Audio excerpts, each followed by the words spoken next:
Hello, kamusta tayo lahat? We praise the Almighty Father, the Creator of heaven and earth, the Holy One, the Righteous Father, for His mercy and grace. His unending love for us is for all eternity. And He is our inheritance, our birthright, and we are His children. Thus, He created us in His image and likeness. And because He created us in His image and likeness, He loves us so much. And so, we must also love our brethren, for they are also created in the image and likeness of our Father. We are sinners, and our Father sent Jesus Christ to be the sacrificial lamb, to save us from the bondage of sin and shame, to remove the shackles of chain that's hindering us to go to our Father, hindering us to talk to our Father. Our Father wants to talk to us. He will never ever change.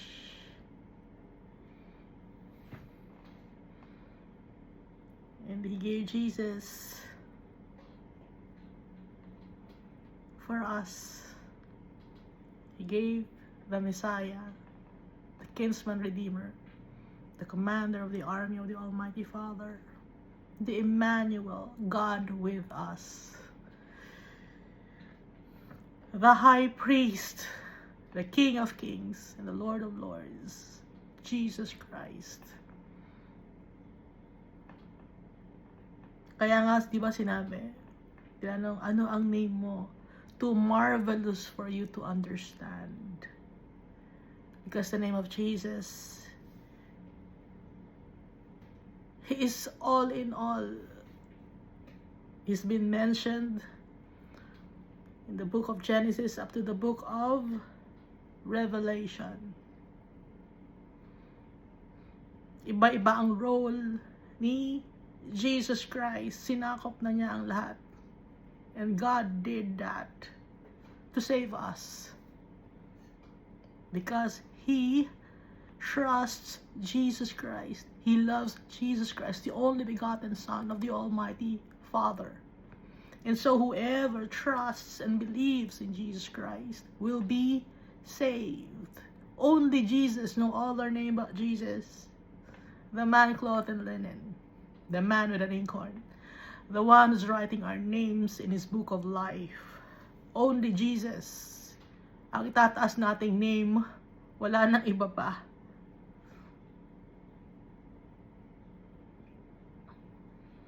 And I also thank Jesus Christ for sending to us the Holy Spirit, so that we may understand His teachings, so that we may understand the words of our Father.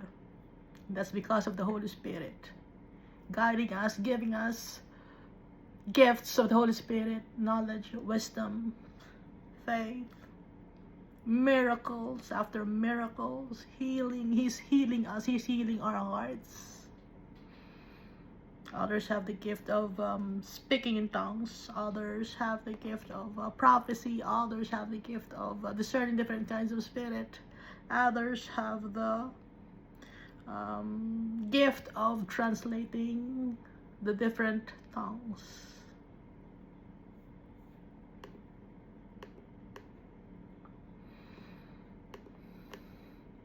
But in the fruits of the Holy Spirit and in the gifts of the Holy Spirit, both have faith or faithfulness. And so we must believe, even though we cannot see anything.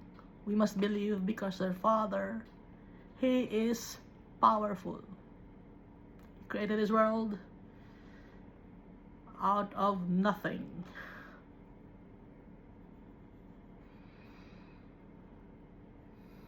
So last time we read Genesis chapter 27, wherein Isaac blessed Jacob because Jacob must flee to the land of Padan Aram or Haran, where Rebekah came from, because Esau, his brother, his fraternal twin, was plotting against him to kill him after their father dies. Yun ang plot ni Esau, na pag namatay ang kanyang tatay or ang kanilang tatay, papatayin niya si Jacob. Pero mahaba pa pala ang buhay ni Jacob. Mahaba pa ang buhay ni Jacob. Nakabalik pa. After somewhat like 20 years, nakabalik pa si Jacob. Buhay pa. I mean, nakabalik na si Jacob, yes. Buhay pa si Isaac.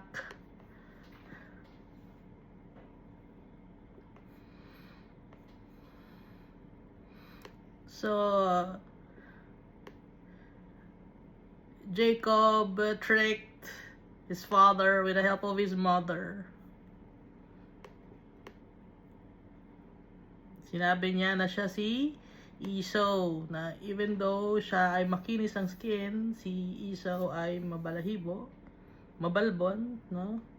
Gumamit siya ng balat ng goat na may balahibo. Ganong kabalahibo si Esau. Parang balat ng goat. Parang mabalahibo, parang balahibo ng goat. Coarse hair. Pati yung amoy ni Esau, pinasuot kay Jacob. Yung damit ni Esau para maamoy. Oh, amoy Esau to, si Esau to.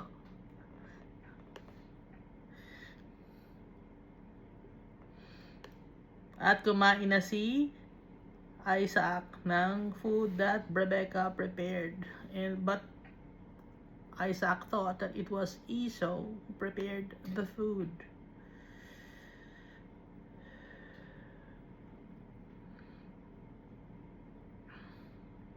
So, una, ang boses, inamoy niya, hinawakan niya. Kasi nga malabo na ang mata ni Isaac. He wanted to make sure, no? Hinawakan niya dito sa leeg, sa braso, niyakap niya.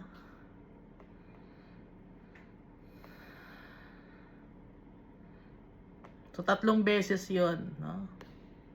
Una, yung pinalapit niya. Pangalawa, yung boses, tapos hinawakan niya yung hand. At pangatlo, inamoy niya, no? And then after he ate, si Isaac, he blessed Jacob, whom he thought was Esau. Lahat ng blessings na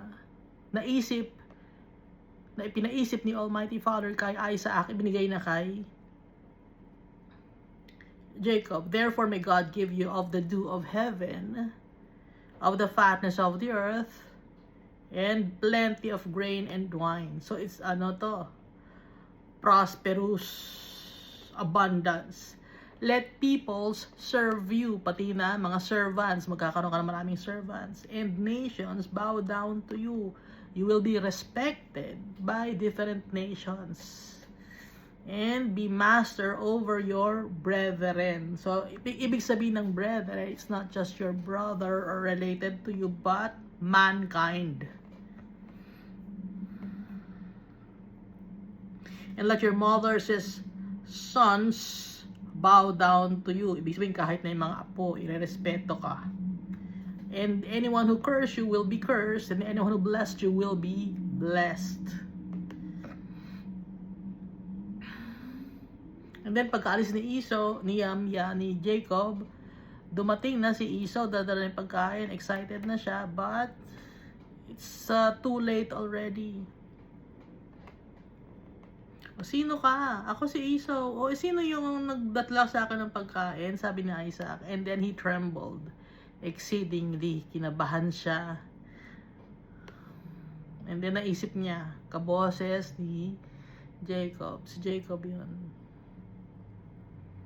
Kaya sabi niya, your brother came with deceit and has taken your blessing. Ngayon, umiyak ngayon si Esau. Matanda na si Esau dito. He was 40 to 41 years old. Umiyak na siya. Nagmamaktol na, wala na ba akong blessings, Father? Wala na ba? Naubos na ba lahat? Lahat binigay ko na kay Jacob, sabi ni Isaac. Have you only one blessing? My father, bless me also, O Father. So, iyak na iyak si Esau. So, binigyan naman siya ng blessing ni Isaac. Behold, your dwelling shall be of the fertility or fatness of the earth and of the dew of heaven from above. But your sword, you shall live, and you shall serve your brother. Pero, subordinate siya ng kanyang kapatid na si Jacob, no? Compared sa blessing na ibinigay niya kay Jacob, mas mababang klase ang blessing na ibinigay niya kay Esau. By your sword you shall live, and shall serve your brother, and it shall come to pass when you become restless, that you shall break his yoke from your neck. Tatanggalin mo ang pagkakahawak niya sa iyong leeg. At nangyari nga yon, naging restless nga ang mga Edomites. Nakalagay 2 Kings chapter 8 verse 20 and 2 Chronicles chapter 21 verse 10. So nakikita niya, no, na pag nagpa-promise si Almighty Father, pag nabasa natin, makikita natin, ito yung kaya pala nangyari ito, na nagalit ang mga Edomites sa mga Judah. Ito pala yun, dahil nga sa blessing dito sa Genesis chapter 27, konektado. Kaya ipinabasa sa atin muna ni Almighty Father yung 2 Kings at yung 2 Chronicles para makita natin yung connection ng blessings, no? Kasi kung hindi sa atin ipinauna ni Almighty Father itong 2 Kings, hindi natin makikita. Hindi natin makikita itong Genesis chapter 27 verse 40 na yun yung connection. Ang nangyari ngayon kay Jacob, tatago na siya dahil alam niya agad sa kanyang kapatid, masama ang tingin sa kanya, although nagkikita sila. Nakarating kay Rebecca that Esau was threatening to kill Jacob after their father dies. So, ang ginawa ni Rebecca, syempre, nanay na naman, gagawa na naman siya ng way. Doon ka muna sa aking brother, kay Laban.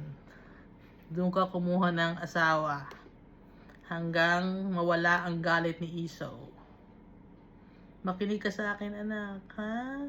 Papakabait ka ron. wala ka na papakabait. Papakabait ka ron kay Laban, ha? Kapatid ko yon. Asikasuhin ka nila doon, tatanggapin ka nila doon. Anak, ha? Huwag mag-aalala. Pag wala ng galit yung kapatid mo sa'yo, papasundo kita. At kaya naman nagawa ni Rebecca yon na si Jacob ang kumuha ng blessings or tumanggap ng blessings instead of Esau is because here in verse 46, I am weary of my life because of the daughters of Heth, mga Hittites or Canaanites. If Jacob takes a wife of the daughters of Heth like these who are the daughters of the land, what good will my life be to me? Kasi iba nga yung way of life ng mga babaeng Hittites.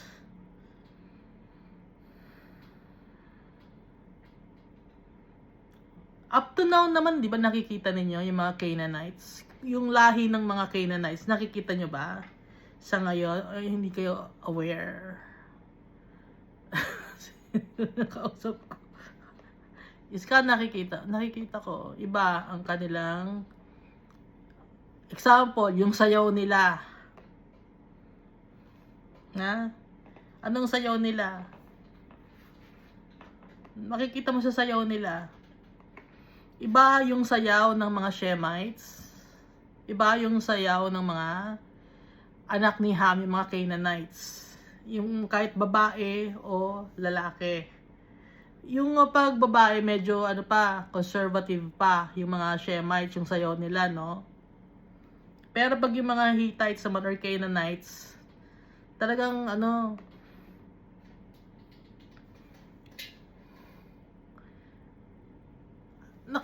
pinapagpag yung katawan, no? So yung mga pinapagpag yung katawan, yun yung lahi ng mga Canaanites.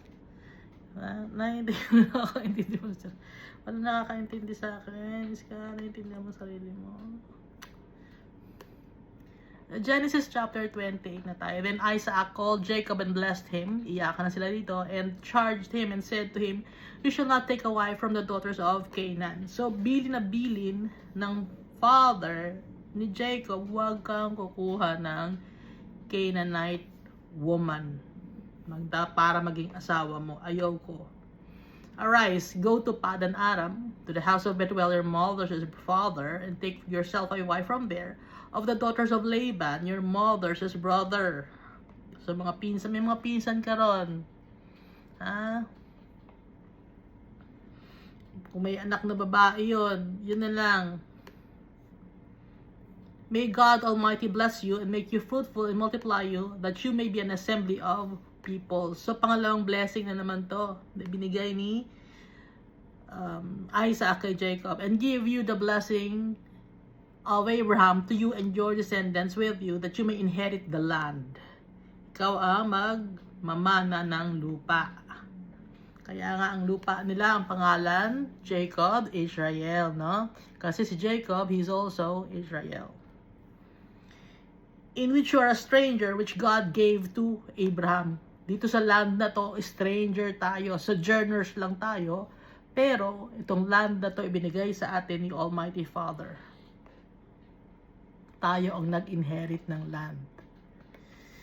Ngayon, kung ikukumpara natin sa ngayon, dito sa mundo na to, sa land, kung nasaan tayo ngayon, we are only sojourners. But, ang gagawin ni Almighty Father sa Book of Revelation, tatanggalin niya lahat ng mga wickedness, no? It's the great harvest. The one of the parables of Jesus, yung great harvest, na pagpakakabanggit doon ay nasa Book of Revelation. Whether tares and wheat, sabay-sabay na i-harvest, no?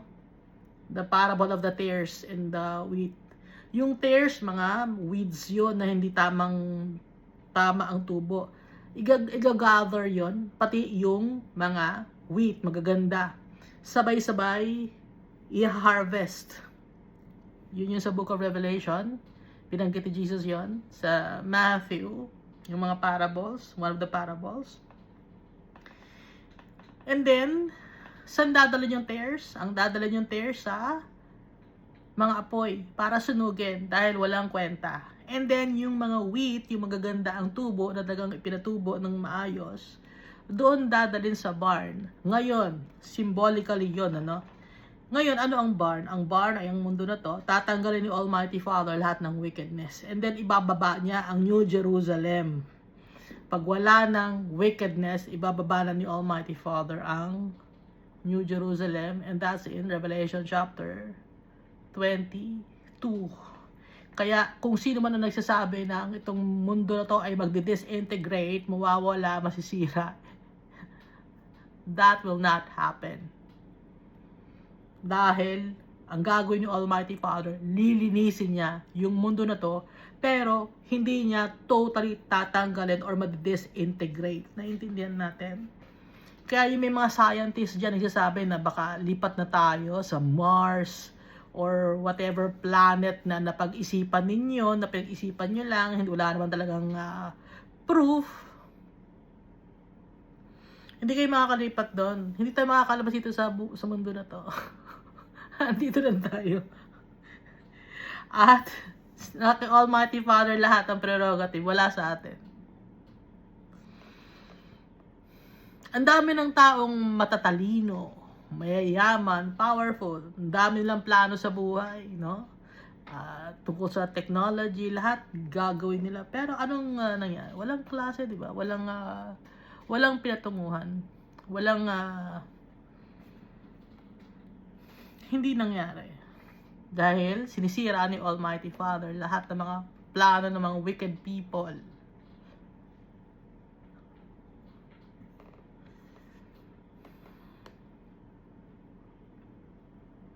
So balik na ulit tayo dito sa Genesis chapter 28. No, napunta tayo ulit sa Book of Revelation kasi nabanggit yung land. Na sojourners lang sila. Ito ay isang small sample lang sa ngayon, kaya ginawa ni Almighty Father to, it's a sample for us para matuto tayo dahil alam ni Almighty Father na dami ang tao and we have the Bible. Ito sample mga anak, ganito mangyayari. Naintindihan natin? Nakakaintindi.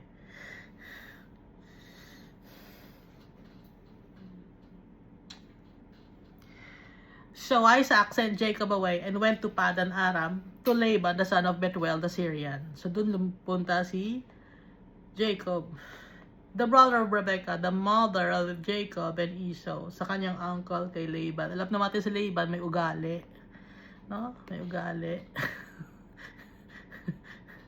Nakikisali siya dati, di ba? Nung si Rebekah, kukunin ng servant ni Isaac para maging wife. Pinipigil nila si Rebekah, di ba? May ugali si Laban na umigil na mag-control. Meron siyang ganong issue, control issue. Verse 6, Esau saw that Isaac had blessed Jacob and sent him away to Padan Aram. Galit na naman si Esau. Naku, bless na naman niya si Jacob. Nakita ni Esau yon. To take himself a wife from there. Kukuha ng babae, asawa sa Padan Aram.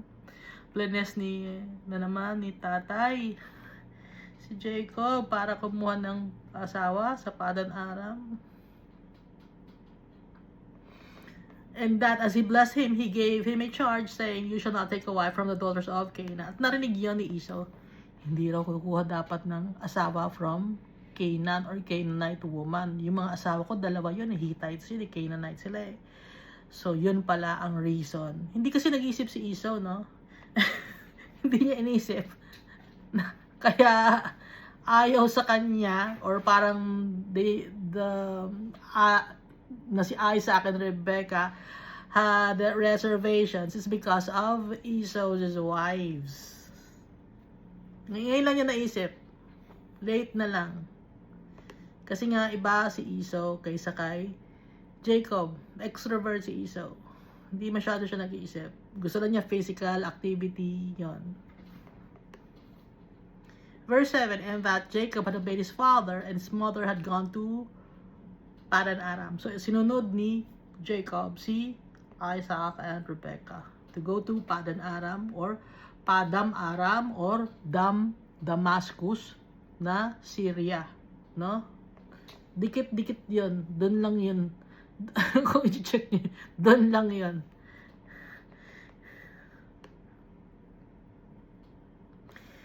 Also, Esau saw the daughters of Canaan did not please his father Isaac. Napansin din naman pala niya, pero hindi niya pinagtuunan napansin niya, pero hindi siya nag-focus doon. Naintindihan natin, hindi na gusto yung asawa ko. Pero hanggang doon lang, pero hindi niya naisip na malaki pala ang impact noon para kay Isaac and Rebekah. So also Esau saw that the daughters of Canaan did not please his father Isaac. Kasi nga mga Canaanites, diba ang kanilang way of life. So Esau went to Ishmael. So nag-isip ngayon si Esau. Ngayon na nakapag-isip si Esau. Nagpunta na siya kay Ishmael, sa kapatid ng kanyang tatay. And took Mahala, the daughter of Ishmael. So pinsan niya rin to, Abraham's son, the sister of Nebaioth, to be his wife. In addition to the wives he had. So, meron siyang 2 wives. Nagdagdag pa siya ng isa para meron naman siyang representative na galing sa lineage ni Abraham. Now Jacob went out from Beersheba and went toward Haran. Haran is Padan Aram. Haran ang name ng kapatid ni Abraham na tatay ni Lot. Yung Haran, Padam Aram. Yun, no? Now Jacob went from Beersheba. Alam natin itong Beersheba. Itong Beersheba galing sa oath of well of oath. Or oath of well. Basta beer, well, Sheba, oath, or 7. So, dulo ng Israel, ibaba, malapit na sa Egypt, no? Parang boundary na. Doon kasi sila nakatira. Nagpunta ngayon siya sa Haran. So, syempre, dadaan siya muna from Beersheba, dadaan muna siya ng lugar ng mga Jebusites na Jerusalem, although wala pang Jerusalem yung time na yun, and then dadaan siya sa lugar ng Benjamin, although wala pang tribe ng Benjamin doon, andun yung Bethel, no? Pero hindi pa Bethel ang pangalan nun. Sakop yon ng Benjamin, boundary ng lugar ng Ephraim, no? Yung nabas na, no, hinati-hati na yung land. So, wala pang hati ng land nun. So, dun siya dadaan. Maintindihan. Sana makaintindi. Maintindihan mo iska. Maintindihan ko eh. No. And went toward Haran. Ang layo ng travel time. I-check nyo. At saka yung kalye nun, guba-guba. Lubak-lubak. Hindi naman yon straight na pathway. Kundi, sometimes aakyat ka, sometimes bababa ka. Kasi nga, mga bulubundukin. Tapos, dadaan pa siya sa wilderness. May mga hayop doon. So, medyo delikado. Wala naman sinabi rito na may kasama si Jacob na servant. So, mag-isa lang siya. Walang sinasabing kasama siyang servant. So, may takot din si Jacob. Kasi nga, hindi naman siya sanay lumabas ng bahay. Nandun lang siya sa Beersheba. Doon nag-aalaga ng mga animals. Mag-aayos ng bahay nila, gagawa ng kulungan ng mga animals, tutulong sa nanay niya. Wala namang school nun. Ando yung mga servants niya, ina-assist niya yung mga servants.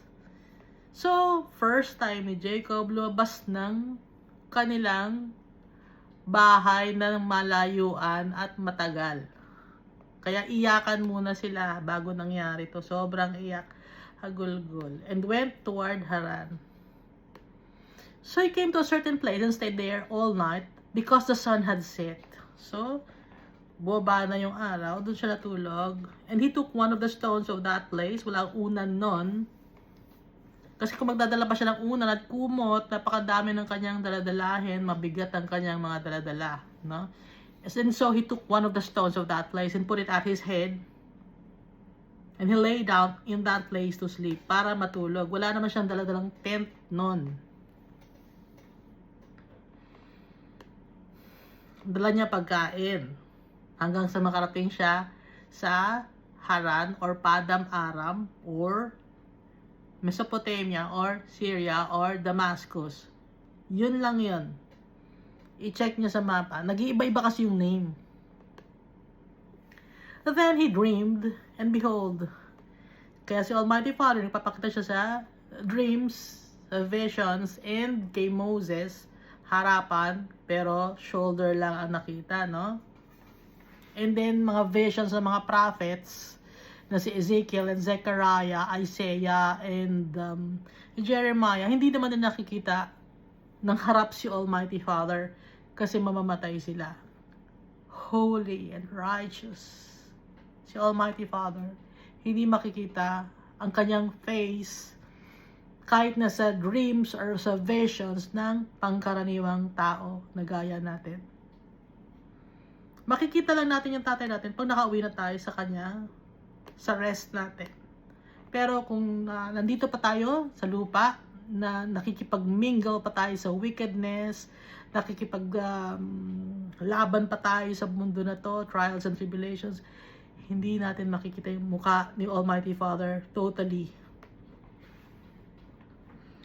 hazy. Even si Jesus, even the angels, ang mapapansin mo lang, korting tao, yun lang ang mapapansin mo. Mapapansin mo, yung damit puti, yun lang mapapansin mo. And then he dreamed, and behold, a ladder was set up on the earth, and its top reached to heaven. Meron isang ladder na panaginip niya. And there, the angels of God, mga angels ni Almighty Father, were ascending and descending on it. Nakita ninyo? Merong ladder. Kung may ladder, ibig sabihin umaakyat, bumababa. Ibig sabihin, walang pakpak. Ha? Sino na naman nagsabi na may pakpak ang mga angels? Proof na walang pakpak ang mga angels, may ladder. Ha? Although yung mga angels, hindi nila kailangan ng ladder, hindi nila kailangan ng pakpak to ascend. Si Jesus Christ, hindi niya kailangan ng pakpak to ascend because He's powerful. The Almighty Father is powerful. No? Omniscient, omnipotent, omnipresent. Kaya, bakit kakailanganin ng pakpak? Okay? And behold, the Lord stood above it. Nakita ni Jacob in a dream, I am the Lord God of Abraham, your father, and the God of Isaac. So, nagpapakilala si Almighty Father. I'm the Lord God of Abraham. Pero minsan, kay Abraham naman, I am the Lord. Pag sinasabing Lord lang, walang Lord God of Abraham, iba yon, si Jesus yon. Pag tinatawag na Lord, Lord, si Jesus yon. Pero pag sasabing I am the Lord God of Abraham, your father, and the God of Isaac, the land on which you lie, I will give to you and your descendants. Kung saan ka na ngayon nakahiga na lupa, ibibigay ko sa iyo at sa iyong mga anak. Kaya kung saan nakahiga si Jacob ng time na yun nga, yung minana na lugar ni Benjamin at saka ni Ephraim, ano siya, boundary siya. Ito ay Bethel. Na? Bakit Bethel? House of God. El, God, Beth, house. Verse 14. Also, your descendants shall be as dust of the earth. Magiging madami ang iyong mga anak. So, binigyan na ni Almighty Father ng heads up si Jacob. Ang promise kay Abraham, di ba? And then, nag-promise kay Isaac. Ilan ang anak ni Isaac? 2 lang. And then, nag-promise kay Jacob. Ilan ang naging anak ni Jacob? 12. And from there, dumami na ng dumami. Also, your descendants shall be as the dust of the earth, and you shall spread abroad to the west and to the east, to the north and the south. You shall spread abroad. Nagkakaintindihan tayo? Ang anak ni Jacob, ang mga Israelites, ang mga Jews, you shall spread abroad to the west and to the east, to the north and the south, and in you, in your seed, all the families of the earth shall be blessed. At sa iyo, at sa iyong seed, hindi seeds ha, isa lang tong seed na sinasabi ito. Sino tong seed na ito sinasabi? Ito ay si Jesus Christ. All families of the earth shall be blessed. Kasi identified si Jesus kay David, na si David identified siya kay Judah, na si Judah identified siya kay Jacob or Israel. Adopted, no? Si Jesus.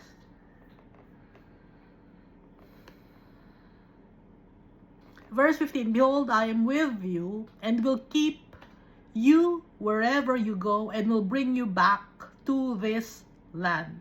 Magiging kasama mo ako, hindi kita pababayaan, at ibabalik kita sa land na to. For I will not leave you until I have done what I have spoken to you. Hindi kita iiwan hanggat hindi ko ginagawa ang mga bagay na sinasabi ko sa iyo or sinabi ko sa iyo. So yung mga promises ni Almighty Father, ginagawa niya yon. He fulfills all His promises. Panghawakan natin yung mga promise ni Almighty Father. Even though madaming taon ang lilipas, He will fulfill it. Hindi pwede ni Almighty Father i-deny ang kanyang sarili. Because He is God. Pag nagsalita siya, ano na yon? Set in stone na yon. He will never deny Himself. He can never deny Himself because He is God.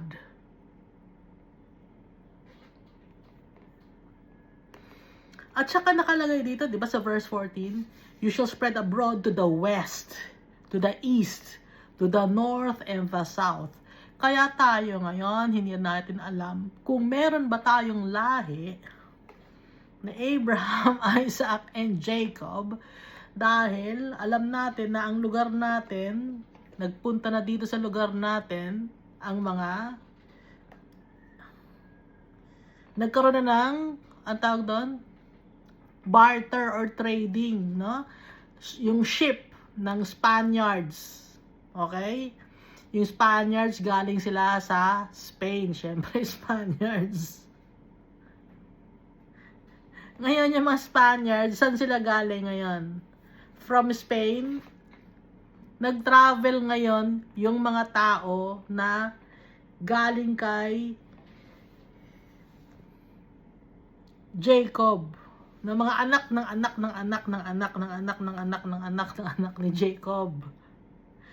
So, hindi tayo sure, baka nakabuntis yung isa sa mga anak ng anak ng anak ni Jacob, tapos sumama, napunta sa Spain, tapos nung nasa Spain siya, sumakay siya ng ship, pumunta ng Pilipinas, no? Kaya hindi tayo sure, ha? At saka kung i-check ninyo, si Hitler, Shemite siya. Hindi niya alam.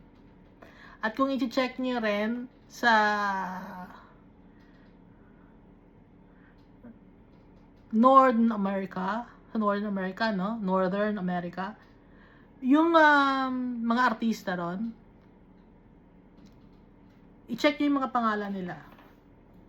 May lahi sila ng Greek at saka Jew. Hindi ko na babanggitin kung sino yung mga Jew doon at saka yung mga Greek doon.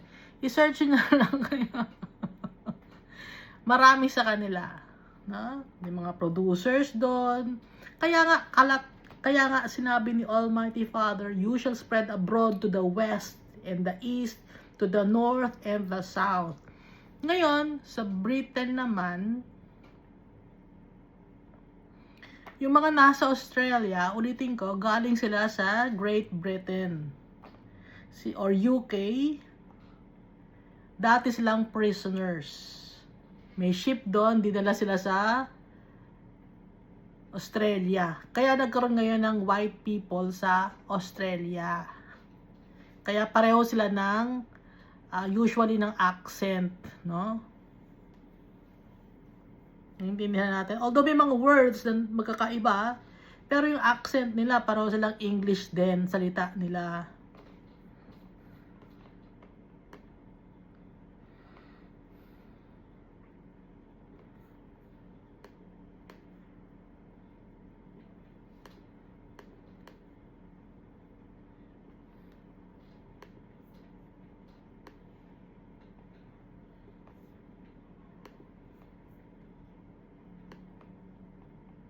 Kaya kalat ang anak ni Jacob.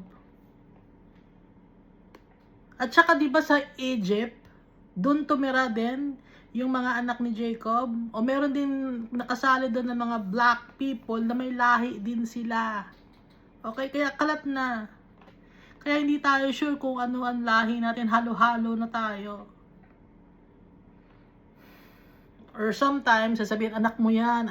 Pero totoo, hindi naman niya anak. Iba siya nakabuntis sa kanya. So, uso na yun noon yun. Ha? Ang anak mo yun. Pero totoo, iba nakabuntis sa kanya. Lahi pala ni ano. Oh. Pero dark skinned. No? So, hindi tayo sure, okay? Behold, I am with you and will keep you wherever you go and will bring you back to this land. For I will not leave you until I have done what I have spoken to you. Then Jacob awoke from his sleep. Nagising na si Jacob. Surely the Lord is in this place and I did not know it.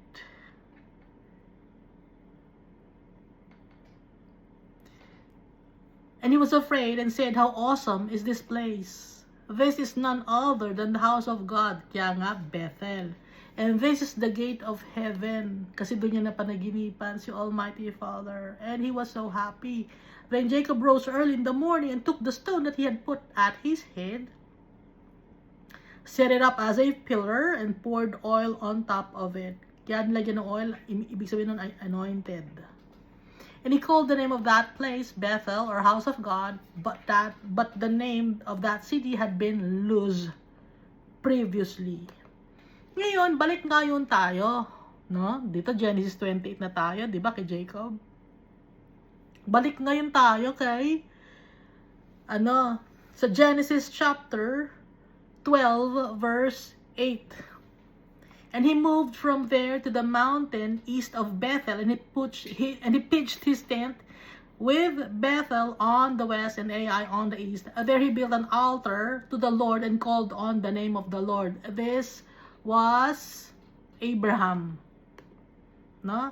Na nakalagay sa Genesis chapter 12 verse 18. So nakikita na natin, konektado yung places.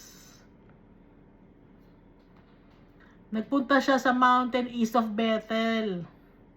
With Bethel to the east and Ai with Bethel to the west and Ai to the east. Doon siya nagpitch ng tent at gumawa siya ng altar. So, same place kung saan nagpahinga si Jacob, ang apo ni Abraham. Same place. Walang walang pagkakakilanlan. Oy, dito si Abraham, yung lolo ko. Walang ganon. Basta, doon lang siya nagpahinga. At bakit siya doon nagpahinga? Doon siya nagpahinga ni Almighty Father. Akala niya siya ang nag-decide si Almighty Father. Verse 20, then Jacob made a vow, saying, if God will be with me and keep me in this way what I am going, and keep me in this way that I am going, and give me bread to eat and clothing to put on, so that I come back to my father's house in peace, then the Lord shall be my God. Si Almighty Father, ang aking Diyos. Kung siya ay hindi niya ako iiwan, ipapangako ko, kung hindi niya ako iiwan at lagi akong ganito, papakainin niya ako, ibe-bless niya ako, siya ngayon ang aking magiging Diyos. Hindi ko siya iiwan. And this stone, which I have set as a pillar, shall be God's house. Itong stone na to, mark ito. Ito ang house of God.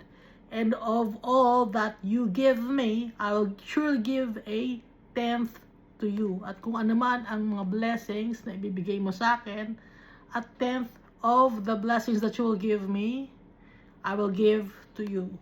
Sabi ni Jacob kay Almighty Father, He promised it.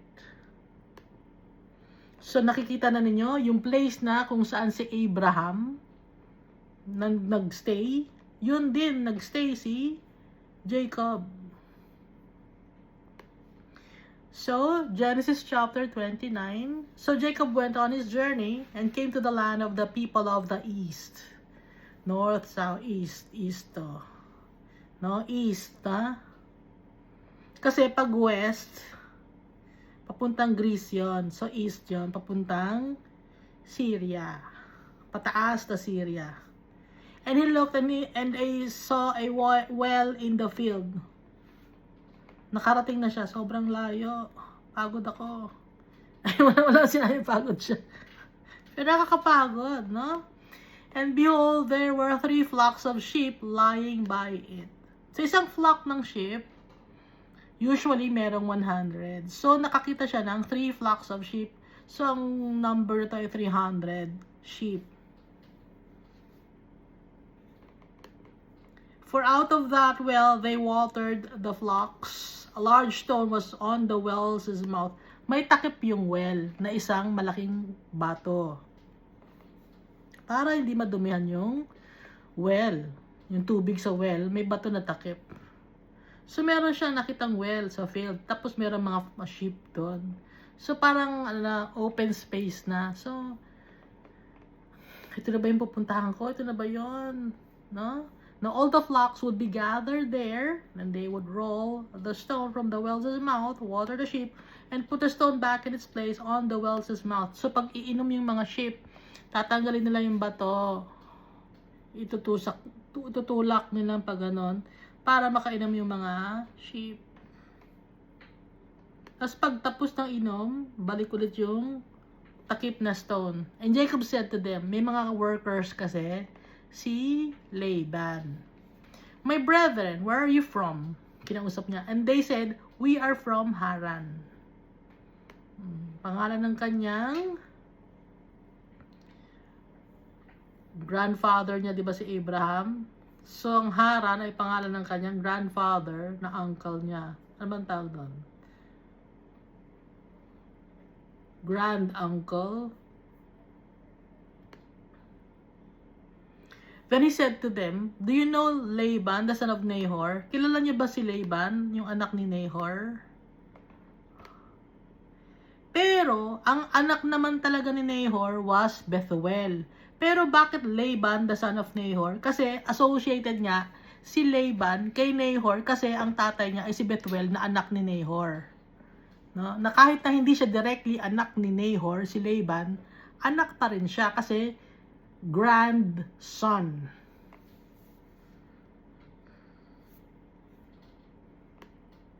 And they said, we know him. Kilala namin siya, si Laban. So he said to them, is he well? Okay ba si Laban? Buhay pa ba siya? Is he well? Wala ba siya sakit? And they said, he's well. Okay pa siya. Andito pa siya. Andito pa nakatira siya. And look, his daughter Rachel is coming with the sheep. Andiyan, no? Ayun yung anak niya. Si Rachel, may mga dadalang mga sheep. Rachel means you, no? Or lamb. Meek as a lamb. Yung Rachel, ibig sabihin. Or you. Alam niyo you, no? E-W-E. Verse 7, then he said, look, it is still high day. It is not time for the cattle to be gathered together. Water the sheep and go and feed them. But they said, we cannot until all the flocks are gathered together and they have rolled the stone from the well's mouth. Then we water the sheep. Now while he was speaking with them, Rachel came with his father's sheep, for she was a shepherdess. Nagkataon lang ba yun na si Rachel, ang name na ay Mika sa lamb or you?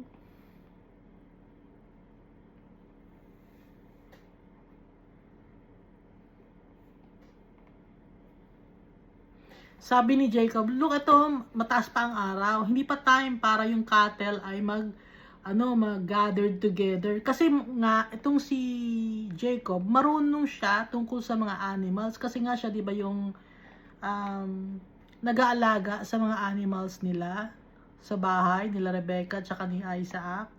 Yun ang kanyang trabaho. Kaya alam niya, no?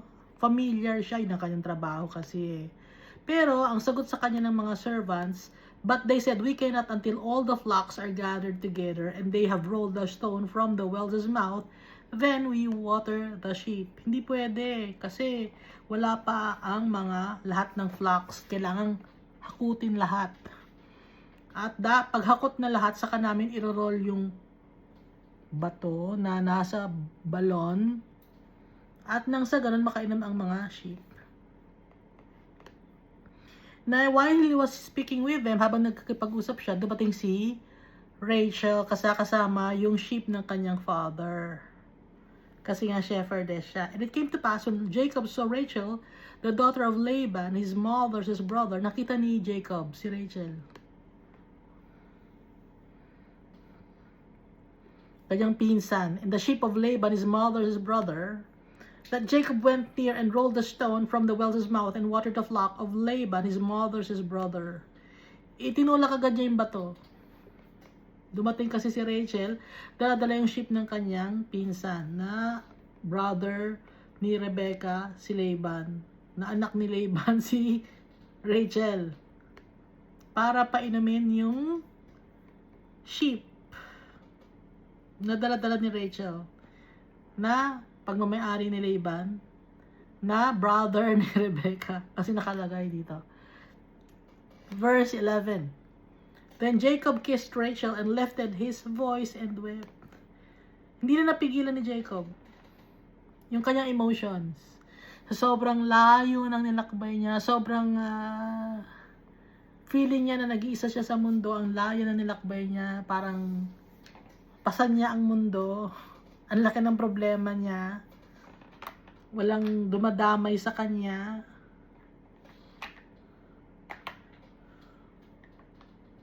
Nalungkot siya. Nung makakita siya ng isang tao na kamag-anak niya na pamangkin ng kanyang nanay, hinalikan niya si Rachel dito sa pisngi. Lifted his voice and wept. Umiyak siya. Hindi na niya napigil ang kanyang pag-iyak. Gulgul na siya. Kasi nga naman, first time niya lang makalayo sa bahay ng kanyang mga magulang. At ang layo ng nilakbay niya, napakalaking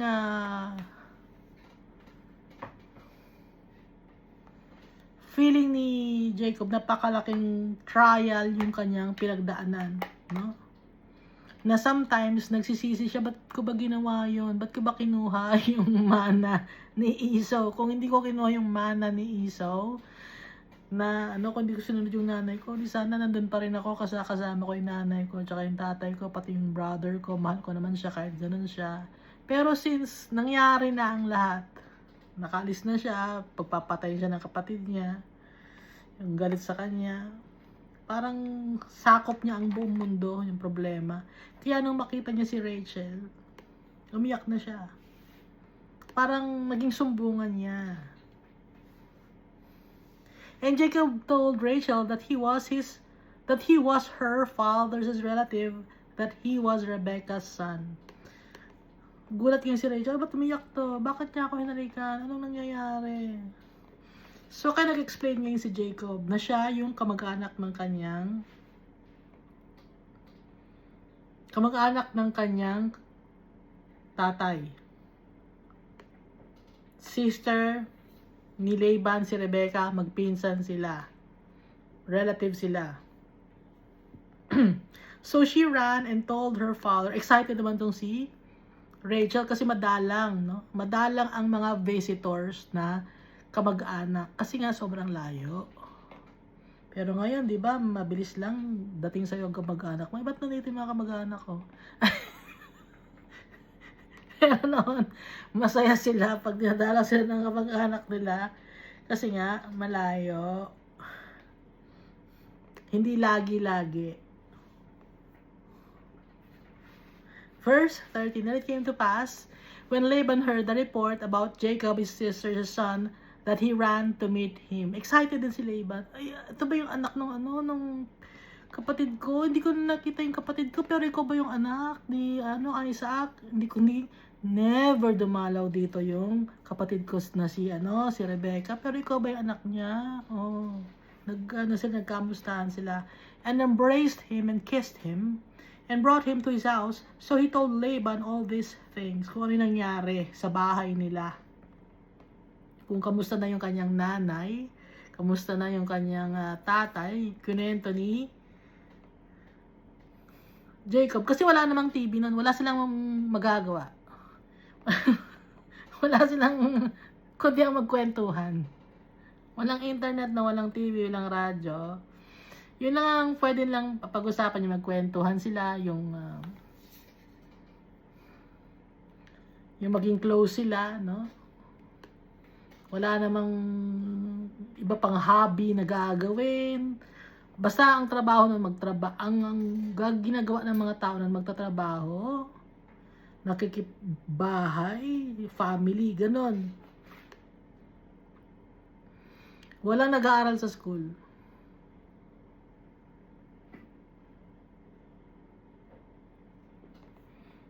So, sinabi niya lahat. Kahit matagal na kwentuhan, pwede. And Laban said to him, surely you are my bone and my flesh. And he stayed with him for a month. Isang buwan na nandun si Jacob. No? Parang bisita.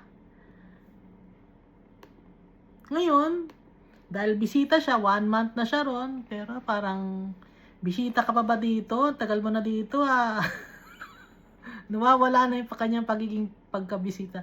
Pag tumatagal na yung tao sa bahay mo na kamag-anak mo, tapos parang ang tagal na dito Hindi ka na bisita taga dito ka na magtrabaho ka na lang kaya. Magtrabaho ka sa akin.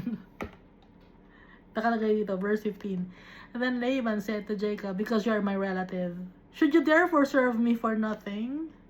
Tell me, what should your wages be? Kasi nga tumutulong-tulong din si Jacob sa mga pag-aalaga ng mga sheep, sa mga pag-aalaga ng mga cattle, sa paggagawa ng mga kulungan, at sa mga tanim. Gumagawa ka na ng libre dito? Kasi nga, gusto ni Jacob mapaglingkuran si Laban kasi nga kapatid siya ng nanay niya. Ngayon, ayoko na wala kang sweldo. Magkano ang sweldo mo? Total, kamag-anak naman kita. Sisweldohan kita. Magkano ang sweldo mo gusto? Now, Laban had 2 daughters. The name of the elder was Leah. Ito na, si Leah. Ang panganay na kapatid ni Rachel was Leah. Leah means lion. And the name of the younger was Rachel. Rachel means lamb or ewe or meek as a lamb. Pag pinagsama mo yung pangalang Rachel at Leah, Rachel. So, meek as a lamb na, may pagkalayon pa. No? Check nyo. Yun ang ibig sabihin pag pinagsama yung name. Kasi yung Leah, yung L-E, that's lion. Yung Rachel naman, that's lamb. Pinagsama, lamb at lion. Yung Rachel. Leah's eyes were delicate. Ano ibig sabihin ng delicate yung mata ni Leah? Yung mata ni Leah, ang sabi sa internet, chinek ko, ano bang delicate dito? Kasi ang ano ko is, yung isang mata gumaganon. Alam niyo yung gumaganon? Yung halimbawa nakatingin sa'yo yung ganyan, tapos gumaganon. Ang tawag doon, lazy eyes. Pero minsan, baka naman wall-eyed. Alam niyo yung wall-eyed? Yung ganon yung mata, ganon. Yung akala mo nakatingin sa'yo, pero hindi naman nakatingin sa'yo, pero nakatingin sa kabila. Pero nakatingin siya sa'yo. Hindi mo lang malaman kung saan ba siya nakatingin. Parang ganun, Ganun ang mata ni Leah. Hindi siya malabo mata. Hindi malabo mata. At saka hindi pa uso nun ang salamin. So si Leah, yung eyes niya, delicate. Ibig sabihin, hindi siya symmetrical. Asymmetric. Alam naman natin ang mukha ng tao para maging maganda sa paningin ng tao, maganda, symmetrical. Yung mukha ni Leia, yung mata niya, since hindi pantay, asymmetric. So merong diferensya. So hindi siya maganda sa paningin. But Rachel was beautiful of form and appearance. Pero si Rachel, symmetric ang mukha. Maganda yung forma ng mukha niya. Beautiful of form and appearance. Ano yung form and appearance? Katawan at ang mukha, maganda.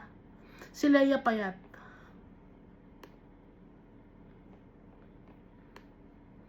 Tsaka yung lazy eyes, ano to, parang medyo kirat na may ptosis or droopy eyelid.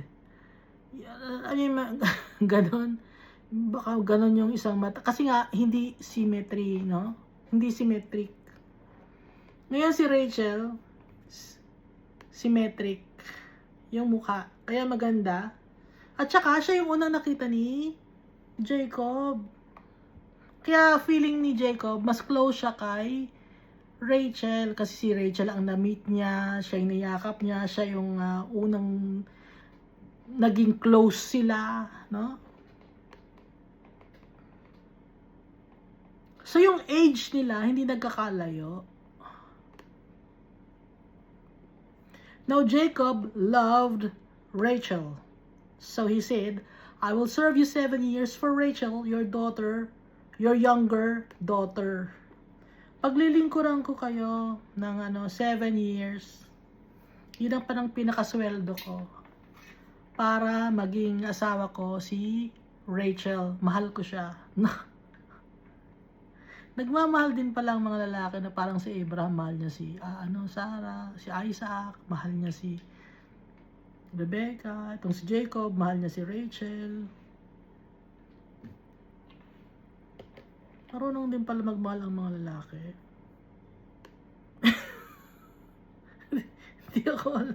Hindi ko alam eh. And Laban said, it is better that I give her to you than that I should give her to another man. Stay with me. Sige, mas mabuti pa na sa iyo ko na lang siya ibigay. Na maging asawa mo siya kaysa ibigay ko pa siya sa ibang mga lalaki, no? Na maging asawa siya. Ikaw na lang ang magiging asawa niya. 7 years ka maglilingkod sa akin, ha? Usapan na yan, ha? Dahil, di ba, tinatanong kita kung ano ang sweldo mo. Oh. Ngayon, ang sagot mo sa akin, si Rachel, gusto mo siya, 7 years ka maglilingkod. So, parang ang pinakasweldo niya si Rachel. And Laban said, it is better that I give her to you than that I should give her to another man. Stay with me. So, Jacob served 7 years for Rachel, and they seemed only a few days to him because of the love he had for her. Wow. 7 years, no? Completion. 7 years. Parang mabilis lang ang pagdaan ng panahon. Parang mabilis lang ang pagdaan ng panahon para kay Jacob nung panahon na yon. Dahil mahal niya si Rachel, pinaglingkuran niya ang tatay ni Rachel ng 7 years. Parang radyo. Hindi niya naramdaman na 7 years pala yung dumadaan. Hindi niya naramdaman na, dumaan na pala yung 1 year. Kasi nga, lagi niya nakikita si Rachel. Lagi siyang inspired. So, pag pinapakain niya yung mga animals, makikita niya si Rachel. Papapogi na naman tong si Jacob. Ito naman si Rachel. Si Rachel. Kaya inspired si Jacob magtrabaho. Halimbawa, may bubuhati na mabigat si Rachel. Ako na, Rachel, ako na. Asa naman sila yan ng mga panahon na to? Siyempre, nakikita niya na hingit siya. Nakikita niya eh. Matanda si Leia, pero wala pa siyang asawa. Kasi nga, iba yung mukha niya. Yung payat siya, and then, yung mata niya, hindi pantay, no? Kaya hindi siya makuha ng asawa or hindi siya kunin ng asawa. Ano mo tawag doon? Hindi siya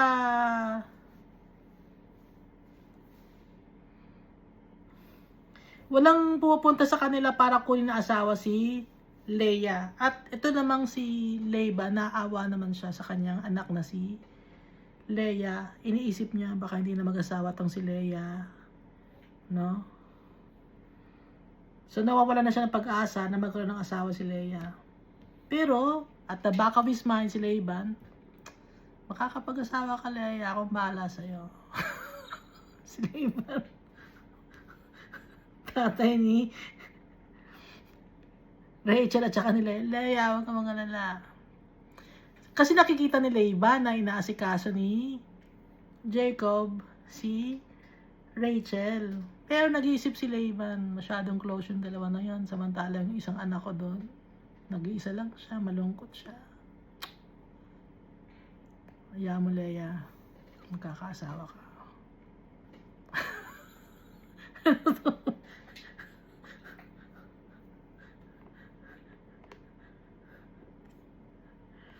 So nagtrabaho ngayon ng 7 years. Mabilis lang ang panahon.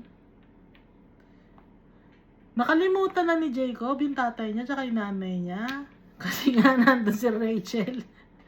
Hindi niya na naramdaman na lumilipas yung panahon. Pero buhay pa rin si Isaac. Hindi pa mamamatay si Isaac. Ito naman si Isaac kasi nagmamadali eh. No? Pero ginawa na ni Almighty Father ngayon na bigyan na ng blessings si Jacob para maaabutan ni Isaac yung mga apo niya kay Jacob. Kasi pagbalik ni Jacob, buhay pa si Isaac. Tingnan mo, haba pa rin ang buhay pa ni Jacob. Umabot pa ng 15 years. No? So balik muna tayo dito, hindi pa tayo pupunta doon. Dito pa lang tayo, Iska. So Jacob served 7 years for Rachel, and they seemed only a few days to him because of the love he had for her. Then Jacob said to Laban, "Give me my wife, for my days are fulfilled, that I may go in to her." Ibigay mo na sa akin yung asawa ko. Asawa ko na yun eh. Tatrabaho ako para sa asawa ko. Ayun, asawa ko to. Excited ako. This is the day. Ito na. Ito na ang tamang panahon. Sabi ni Jacob, ibigay mo na sa akin yung asawa ko. Nakalipas na yung 7 years, nagtrabaho na ako sa'yo, di ba? Usapan natin yung sweldo ko. Ibigay mo na siya sa akin that I may go into her. Ibig sabihin, magtatabi na kami. Magiging isa na kami that I may go into her. Hindi na kailangan pa ng ceremony to, no? Ha? Na mga, kung ano-ano mga sari-saritaan. Basta ibigay mo na sa akin, asawa ko na siya. Sa mata ng Diyos, asawa ko na siya. Nagtabi na kami sa tent. And Laban gathered all the men of the place and made a feast. Nag-celebrate sila. Pero walang ceremony. Celebration lang na ito ibibigay ko tong anak ko sa kanya, ha? So nalasing ang mga tao kasi nga feast 'yon. And it came to pass in the evening o gabi na. So they drank and had a joyous celebration dahil nga ikakasal na. So nandun na yung mga servants, lahat na, yung mga kamag-anak nagpunta na ron kung may malapit man. Kasi nga magiging isa na, ikakasal or magiging isa na sila, magtatabi na sila. Bago magtabi, nag-celebration muna. Now it came to pass in the evening, so madilim na. Pag madilim, wala namang kuryente nun. Ang meron lang sila lampara na may oil at saka yung balahibo ng fleece ng sheep, yun ang ginagawang, ano bang tawag doon? Yung ginagawang ganon, tapos sisindahan. Mitsa. No? Yung mitsa, yung fleece ng sheep. Tapos yung oil. Then he took Leah, his daughter, and brought her to Jacob, and he went into her. So gabi na, madilim, hindi alam ni Jacob. may sariling tent si Jacob. Ang ginawa ni Laban, Leah, lika na dito. Teka, hindi ako. Hindi ako.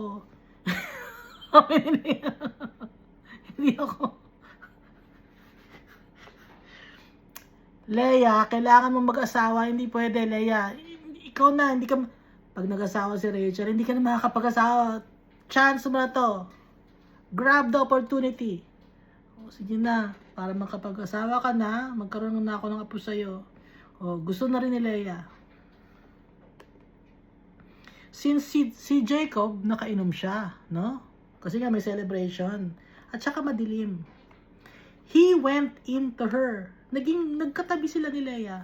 Hindi alam ni Jacob na ang katabi pala niya, si Leah. Akala niya ang katabi niya si Rachel. Nako Rachel, matagal na kitang Hindi naman kumikibo si Leah, tahimik lang si Leah. Nako baka booking ako nitong si Jacob. Hindi na ako kikibo. Para baka sakali magkaanak ako dito. Kay Jacob, gusto rin ni Leah kasi gusto na niya mag-asawa. Kasi nga wala nang niligaw sa kanya. Walang may gusto sa kanya. Kasi kung may gusto sa kanya, nakuha na siya. Hindi matanda na siya Mas matanda siya kay Rachel So nagtabi na sila ni Jacob. Hindi alam ni Jacob, lasing si Jacob. And Laban, kasi nga kahit na lasing si Jacob, meron siyang ulirat, pero syempre medyo yung tingin niya si Rachel yon kasi nga Rachel ang inaasahan niya. Okay? Pero alam niya na may tinatabihan siya. Ang alam niya si Rachel yon. And Laban gave his wife Zilpah to his daughter Leah as a maid. O si Laban, ready na talaga tong si Laban Ito Zilpah, ikaw na ang assistant nitong si Leah. May asawa na si Leah, binasok na siya sa tent ni Jacob. Nagtabi na sila.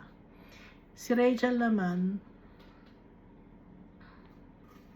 umiyak to, sama ang loob nito. Bakit yung kapatid ko? Akala ko ako ba? Bakit yung kapatid ko? So, heartbroken. Si Rachel. Kasi matagal na sila nag-uusap ni Jacob, close sila. So it came to pass in the morning that behold, it was Leah. Pagising niya, oy, sino ka? Bakit ka nandito, sabi Jacob? Oops.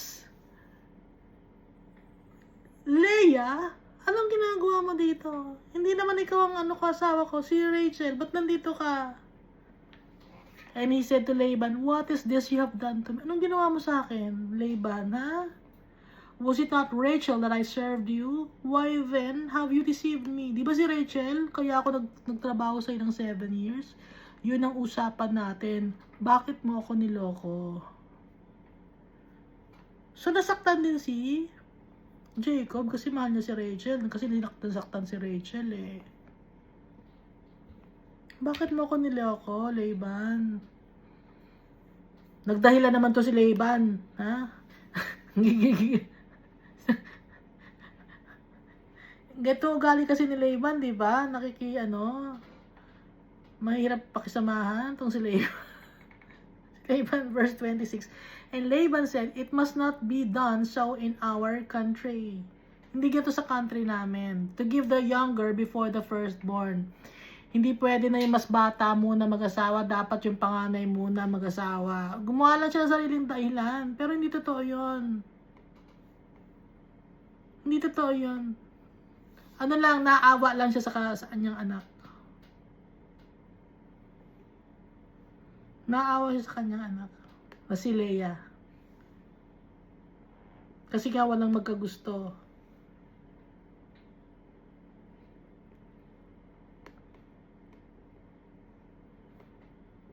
Dito sa place namin, dapat yung panganay muna mag-asawa Pero hindi naman totoo yun. Kasi, kung totoo yun, dapat una pa lang sinabi niya, si Leah muna bago si Rachel. Mag-antay muna tayo na kukuha kay Leah bago mo makuha si Rachel. So, nagdahilan na lang tong si Laban. Sinungaling.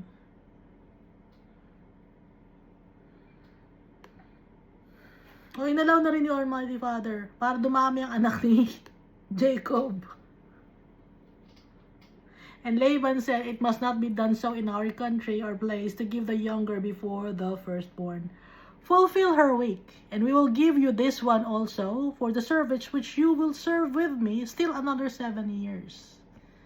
Sige, 1 week muna. Magtabi muna kayo, i-enjoy nyo muna yung honeymoon stage ninyo ni Leah. Siya muna, for the meantime. Ha? And then after a week, ibibigay ko na sa'yo si Rachel. But, paglingkuran mo ko uli. Another 7 years uli.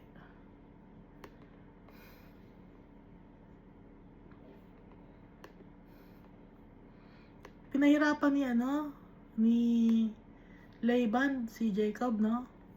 Then Jacob did so and fulfilled her week. So he gave him his daughter Rachel as wife also.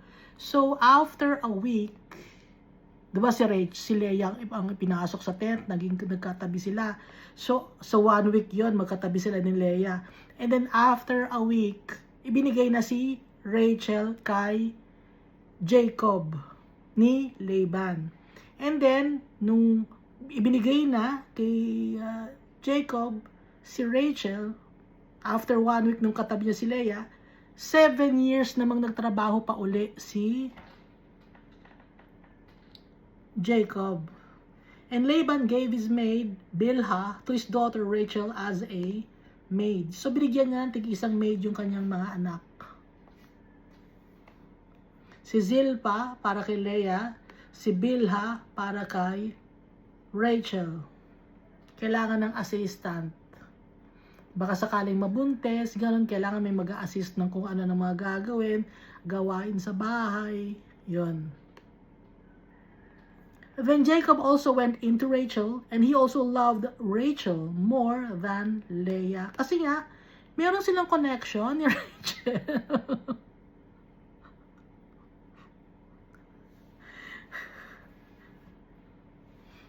Kaya mahal niya si Rachel, and he served with Laban still another 7 years. So 7 years plus 7 years, so that's 14 years.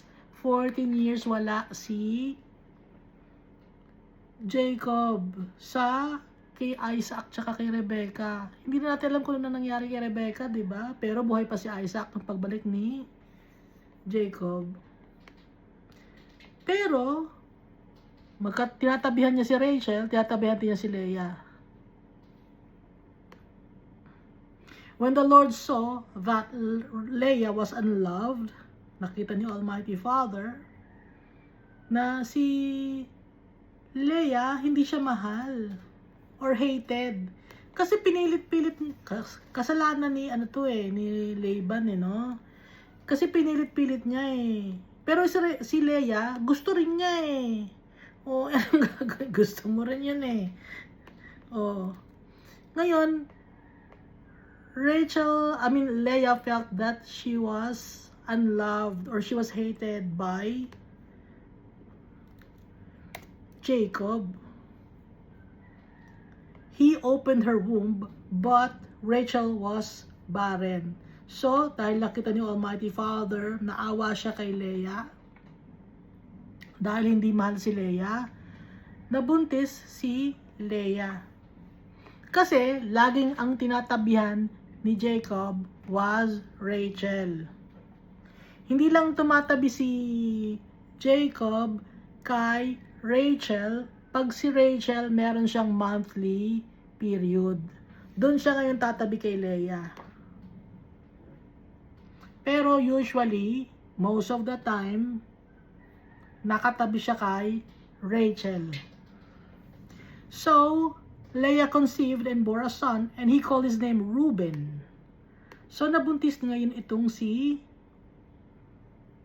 Leah. Bakit siya nabuntis? Dahil nga, pag merong monthly period, itong si Rachel, hindi pwedeng tabihan yun ng lalaki kasi it's kadumihan.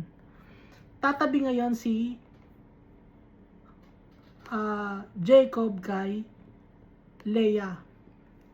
She called his name Reuben, for she said, "The Lord has surely looked on my affliction. Now therefore my son, my husband will love me." Mamahalin na ako ni Jacob kasi binigyan ko na siya ng anak.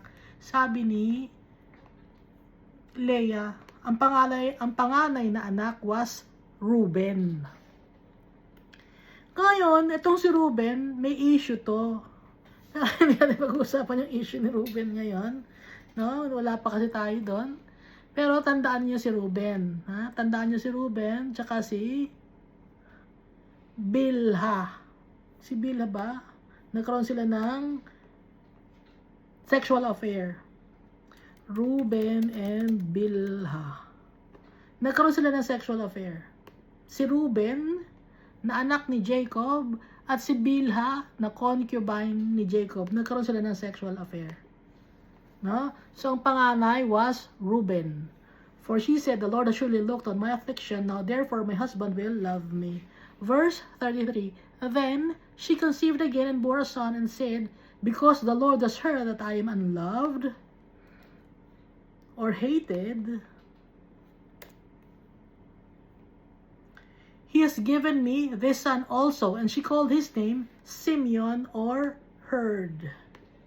Dahil narinig ni Almighty Father na hindi ako mahal, ngayon ang tatawag ko ngayon sa anak ko na si Simeon ay heard, or nadinig, kasi nadinig ni Almighty Father na hindi ako mahal. Tandaan natin na kaya nabubuntis si Leah pag merong period si Rachel. Saka lang tumatabi si Jacob. She conceived again and bore a son and said, "Now this time my husband will become attached to me, because I have borne him 3 sons. Therefore his name was called Levi." Pangatlong anak si Levi, meaning attached. Magiging attached na sa akin itong si Jacob. Mamahalin na ako ni Jacob. Kasi 3 na ang anak niya sa akin na lalaki Levi, ngayon ipapangalan ko sa pangatlong anak.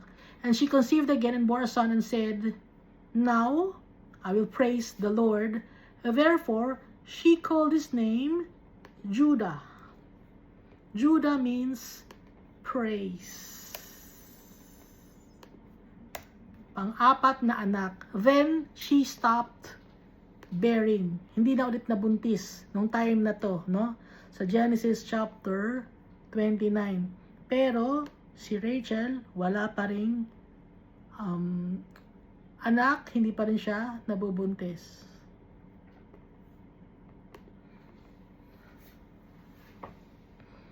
Genesis chapter 30. Now when Rachel saw that she bore Jacob no children, wala siyang anak kay Jacob, nainggit siya, nasasaktan siya. No? Siya yung mahal, siya yung walang anak.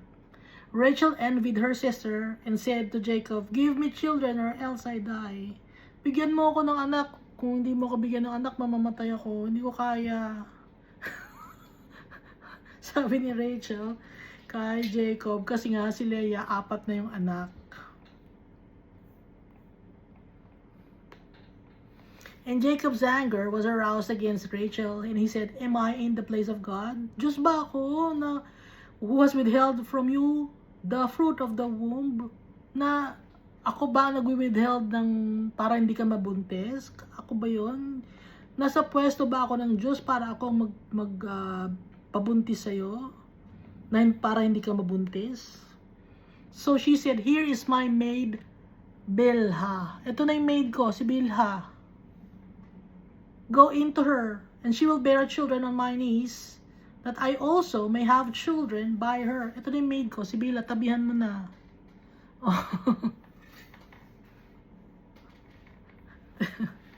Ito na si Jacob. Meron na akong Leah, may Rachel pa ako, may Bilha pa ako. Mapagod na ako, ha? Ito si Bilha, tabihan mo si Bilha. Bakit ko tatabihan si Bilha? Para magkaanak siya, para pag nabuntis siya, pag nanganak siya, she will bear a child on my Niece, parang ako na yung nanganak. Pag tinabihan mo to, maid ko siya eh. Sige na, tabihan mo na. Mamakaawa ako sa'yo. Mamakaawa pa yun para tabihan yung kanya maid. Then she gave him Bilhah her maid as wife, and Jacob went in to her. Pag hindi tinabihan ni Jacob si Bilhah, magagalit si Rachel. Hindi mo ako mahal, hindi mo tinabihan si Bilhah. Oh. So, sino na naman na may problema rito? Ang mga babae na naman.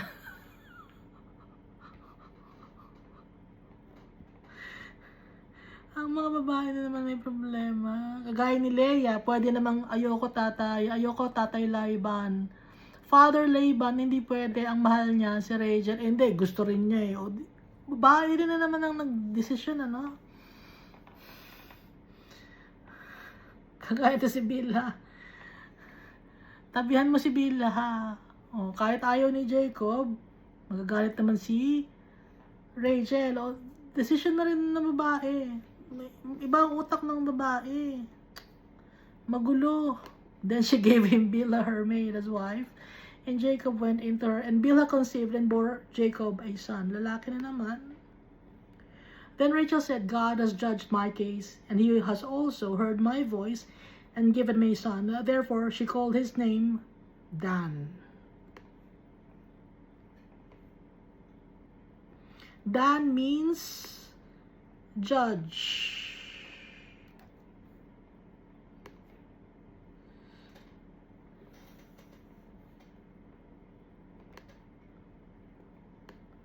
So dito, unti-unti nang dumadami yung mga anak ni Jacob. So 3 babae na ang kanyang natabihan, 2 babae ang kanyang nabuntisan. At nagkaanak siya sa 2 babae. Pero hindi pa dyan nagtatapos dahil padami pa ng padami, dahil promise ni Almighty Father, dadami ang kanyang anak. Kaya yung mga promise ni Almighty Father, tinutupad niya yon. Hindi pwedeng hindi niya tuparin yon. Dahil ayaw ni Almighty Father sirain ang kanyang pangalan. Kaya yung birthright natin as children of the Almighty Father, makukuha natin yon if we believe in Jesus Christ. Because He is our Savior, the only Redeemer, the only Mediator to the Almighty Father, no one else. And the Almighty Father exalted the name of Jesus above all names. So, wala tayong ibang dapat na tawagin na pangalan ng mga santo, na kung sino-sino man, na mga taong sinasabi yung blessed na namatay na, because those people, they died. But Jesus, He died and then He rose again from the dead after 3 days. And now He's seated at the right hand of the Almighty Father. He's powerful. He ascended to heaven. And He will judge the people at the last days. He's the one writing our names in His book of life. So Jesus is powerful. Huwag kayong maniniwala sa mga false teachers, sa mga false prophets, sa mga doctrines that are not Bible-based. Read the Bible. Ask the guidance of the Holy Spirit to understand the words of our Father. Thank you, and God loves us all so much.